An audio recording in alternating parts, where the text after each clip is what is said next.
பாசிப்பூக்கள் நீர்நிலைகளை அழிக்கும் கண்ணுக்கு தெரியாத நச்சு அரக்கன்.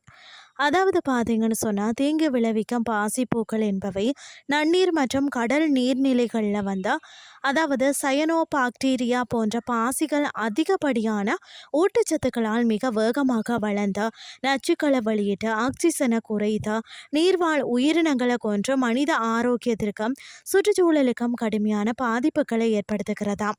பாசிப்பூக்கள் என்றால் என்னன்னு சொல்லி பார்த்தீங்கன்னு சொன்னால், அதாவது நீர்நிலைகளின் ஏரிக்கடல் பாசிகள் அளவுக்கு அதிகமாகவும் விரைவாகவும் வளர்ந்து நீரின் மேற்பரப்பில் தடிமனான படலமாக மாறும் நிகழ்வாகும்.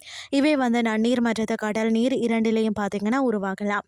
ஊட்டச்சத்து மாசுபாடு, அதாவது நைட்ரஜன், பாஸ்பரஸ் மற்றது வெப்பமான காலநிலை இவற்றின் வளர்ச்சிக்கு காரணங்களாகும். மேலும் சில பாசிகள் நச்சுத்தன்மையை உண்டாக்கி சுற்றுச்சூழல் மற்றது ஆரோக்கியத்திற்கு தீங்கு விளைவிக்கிறதா. அது மட்டும் இல்லாமல் பாசிப்பூக்கள் உருவாக்குவதற்கான காரணங்கள் என்னன்னு சொல்லி பார்த்தீங்கன்னா, விவசாய உரங்கள், தொழிற்சாலை கழிவுகள் மற்றது கழிவுநீர் போன்றவற்றில் இருந்தால், அதாவது பாஸ்பரஸ் மற்றது நைட்ரஜன் அதிகமாக நீர்நிலைகளில் கலப்பதால் தான் பாசிப்பூக்கள் ஏற்படுகிறது. அடர்த்தியான பாசி பெருக்கத்தால் உருவாகும் பச்சை நிறப்படலாம் பார்க்கிறதுக்கு அழகற்றதாகவும் துர்நாற்றம் வீசுவதாகவும் இருக்கிறது. அத்துடன் இவை நீரை நச்சுத்தன்மை உடையதாக மாற்றி நோயை உண்டாக்கி விடுகிறது. இதனால் ஏற்படும் சுற்றுச்சூழல் பாதிப்புகள் என்னன்னு சொல்லி பார்த்தீங்கன்னா, பாசி பெருக்கமானது சுற்றுச்சூழல் மற்றது மனித ஆரோக்கியத்தை பாதிப்பதுடன் மீன்பிடித்தல் மற்றது சுற்றுலாவை சார்ந்திருக்கும் பொருளாதாரங்கள்லையும் தாக்கத்தை ஏற்படுத்துகிறது. மற்றது நச்சு பாசிகள் ஆக்சிஜனை உறிஞ்சுவதால் மீன்கள் மற்றது பிற நீர்வாழ் உயிரினங்களை கொன்றோ நீரின் தாக்கத்தை மோசமாக்குகிறது. பாசிகள் சிதையும் போது கூட நீரில் உள்ள ஆக்சிஜன் அளவு குறைந்து மீன்கள் இறக்கிறதா. பாசிகளின் வகையை பொறுத்து தான் நீரின் நிறம் பச்சை, பழுப்பு அல்லது அரிதாக நீல நிறத்தில் ஒளிரும் தன்மை மாறலாம். சயனோபாக்டீரியா போன்ற சில வகை பாசிகள் நச்சுக்களை உற்பத்தி செய்கிறது. இது மனிதர்களுக்கும் விலங்குகளுக்கும் தீங்கு விளைவிக்கும்.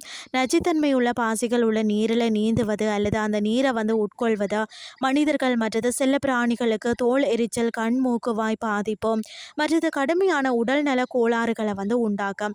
பாசி பெருக்கமானது நீரை படகு சவாரி போன்ற பொழுதுபோக்கு பயன்பாட்டிற்கு கூட தகுதியற்றதாக ஆக்கிவிடும்.